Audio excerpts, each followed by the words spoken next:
ഈ കൊടിയിൽ ഞാൻ കാണുന്നത് നമ്മളുടെ സിവിലൈസേഷണൽ ഉയർത്തെഴുന്നേൽപ്പാണ്. ഭാരതത്തിൻ്റെ സാംസ്കാരികമായ ഉയർത്തെഴുന്നേൽപ്പ്. അല്ലെങ്കിൽ ഏതെങ്കിലും അമ്പലത്തിൻ്റെ പൊക്കത്തിൽ കൊടി കണ്ടിട്ടുണ്ടോ? കൊടി അങ്ങനെ ഇപ്പോൾ നമ്മൾ ഉത്സവത്തിന് കൊടിമരത്തിൽ ഒരു കൊടി കയറും എന്നുള്ളതല്ലാതെ അമ്പലത്തിൻ്റെ മുകളിലോ ഗോപുരത്തിൻ്റെ മുകളിലോ കൊടി വയ്ക്കുന്നത് ഒരു സ്വഭാവമല്ല നമ്മുടെ. ബട്ട് ഈ കൊടി അവിടെ വയ്ക്കാൻ കാരണം ഇതൊരു സാംസ്കാരിക പ്രതീകമായതുകൊണ്ടാണ്. അതല്ലെങ്കിൽ അതിനർത്ഥമൊന്നുമില്ല. എത്രയോ പേര് എത്രയോ കൊടി എവിടെയെല്ലാം വയ്ക്കുന്നു. കൊടിക്ക് പ്രത്യേകിച്ച് പ്രാധാന്യമൊന്നുമില്ല. ബട്ട് അയോധ്യയിൽ ഉയരുന്ന കാവിക്കൊടി, അതിൻ്റെ അർത്ഥം ഭാരതീയതയുടെ കൊടി അയോധ്യയിൽ, അത് അർഹതപ്പെട്ട സ്ഥലമാണ് അയോധ്യ.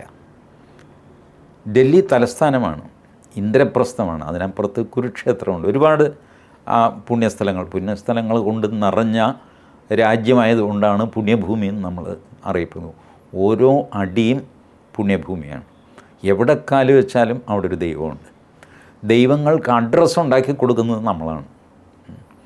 അതുകൊണ്ടാണ് വലിയ ഹിമാലയത്തിലെ വലിയ ദൈവമാണ് മഹാദേവൻ, ശിവൻ. ബട്ട് ഇവിടെ വന്ന് നമ്മൾ വൈക്കത്തപ്പൻ എന്ന് വിളിക്കും, തിരുനക്കര അപ്പൻ എന്ന് വിളിക്കും, ഏറ്റുമാനൂർ അപ്പൻ എന്ന് വിളിക്കും. ഏറ്റുമാനൂരാണ് പുള്ളിയുടെ മേൽവിലാസം. ഏറ്റുമാനൂർ വിട്ട് കഴിഞ്ഞാൽ പിന്നെ പുള്ളിക്ക് ഹിമാലയത്തിലോ എല്ലാം പോകേണ്ടി വരും, ഏറ്റുമാനൂർ അപ്പന്. അപ്പോൾ ഈ സ്ഥലവും പുണ്യസ്ഥലമായിട്ട് ഇവരെല്ലാം ഇവരുടെ മേൽവിലാസം ആയിട്ട് ഭാരതം നിലനിൽക്കുന്നു. അപ്പോൾ അതിൻ്റെ സാംസ്കാരികമായ ഔന്നത്യത്തിൻ്റെയും ഉയർത്തെഴുന്നേൽപ്പിൻ്റെയും ഒരു ചിഹ്നമാണ് ഇന്ന് അയോധ്യയിൽ പൊങ്ങിയ കൊടി. അതൊരു സാധാരണ കൊടിയല്ല. കൊടി ആർക്കും എവിടെയും പൊക്കാം.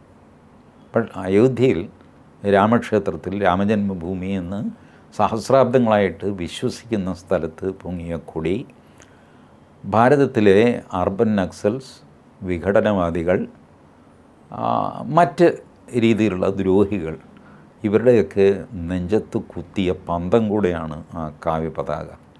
കാവിക്ക് അഗ്നിജ്വാലയുടെ നിറമാണ്.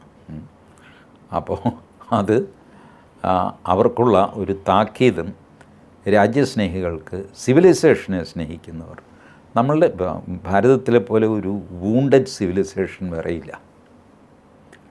ഇത് ഇസ്ലാമിലെ തന്നെ ഒരുപാട് പേർക്കറിയാം. അവർ സിമ്പിൾ ടേംസിൽ ഇത് പറയുകയും ചെയ്യും. കേരളത്തിൽ ഇത് പറഞ്ഞ രണ്ടുപേരുണ്ട്. രണ്ടുപേരും നമ്മളുടെ ഈ ബ്രേവ് ഇന്ത്യയുടെ കാഴ്ചക്കാരുടെ ബദ്ധശത്രുക്കളാണ്. രണ്ടുപേരുടെ പേര് ഞാൻ പറയാം. ഒന്ന് ഒ അബ്ദുള്ള, വേറൊന്ന് ഡോക്ടർ ഫസൽ ഗഫൂർ. ഈ രണ്ടുപേരും രാമജന്മഭൂമിയുടെ കോടതി വിധിയൊക്കെ വരുന്നതിന് മുമ്പ് തന്നെ അത് ഹിന്ദുക്കളെയാണ് അവർക്ക് കൊടുത്തേക്കെന്ന് പറഞ്ഞവരാണ്. ഒ അബ്ദുള്ളയും പറഞ്ഞു, ഡോക്ടർ ഫസൽ ഗഫൂറും പറഞ്ഞു. ഡോക്ടർ ഫസൽ ഗഫൂർ ഈ ന്യായം പിന്നീട് കോടതി വിധി വന്നു കഴിഞ്ഞപ്പോഴും പറഞ്ഞു. അദ്ദേഹം പറഞ്ഞു, ഞാൻ അയോധ്യയിൽ പോയി നോക്കിയിട്ടുണ്ട്, ലക്ഷക്കണക്കിന് ആൾക്കാരാണ് അവിടെ തൊഴാൻ വരുന്നത്.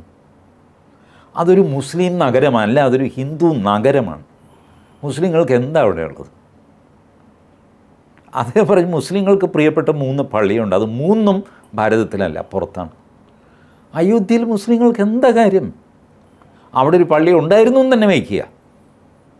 ബാബർ വെച്ചു, ആര് വെച്ചു, അത് വിട്ടുകൊടുക്കുന്നതിൽ ഒരു തെറ്റുമില്ല.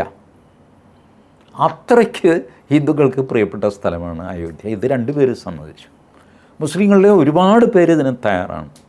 ട്രൂത്ത് ആൻഡ് റീകൺസിലിയേഷൻ, ഇത് നമ്മളുടെ ആർക്കിയോളജിക്കൽ സർവേ ഓഫ് ഇന്ത്യയിലെ ഡോക്ടർ KK മുഹമ്മദ് എപ്പോഴും പറയാറുണ്ട്, നിങ്ങളിത് അക്സെപ്റ്റ് ചെയ്യൂ. ആദ്യം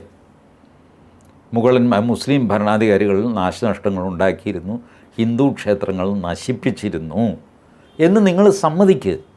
അത് സമ്മതിച്ചാൽ തന്നെ പാവം ഹിന്ദുക്കൾ സംപ്രീതരാകും. അയാൾ സമ്മതിച്ചല്ലോ, ഇനിയിപ്പോൾ അത് പൊളിക്കാൻ പോകണം എന്ന് പറയും. തെറ്റാണ് എന്ന് അയാൾ സമ്മതിച്ചാൽ പിന്നെ നമ്മൾ ഉപദ്രവിക്കാൻ പാടില്ല. ഇങ്ങനെ പറയുന്നവരാണ് ഹിന്ദുക്കൾ.